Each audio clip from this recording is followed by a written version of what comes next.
అందరికీ నమస్కారం. విరుక్తకార సంధి సూత్రము కరు, చిరు, కడు, నడు, నిడు శబ్దాలలోని లకు అచ్చు పరమైతే విరుక్త టకారం ఆదేశంగా వస్తుంది. ఉదాహరణలు: కురు ప్లస్ ఉసురు, టకారం చేరిస్తే కుట్ ప్లస్ ఉసురు, కలిపితే కుట్టుసురు. చిరు ప్లస్ చెరుక, టకారం చేరితే చిట్ ప్లస్ చెరుక, కలిపితే చిట్టెలుక.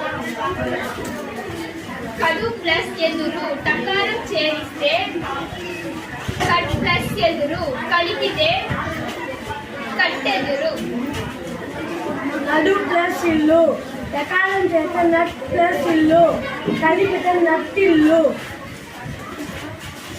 నిడు ప్లస్ ఊరుపు,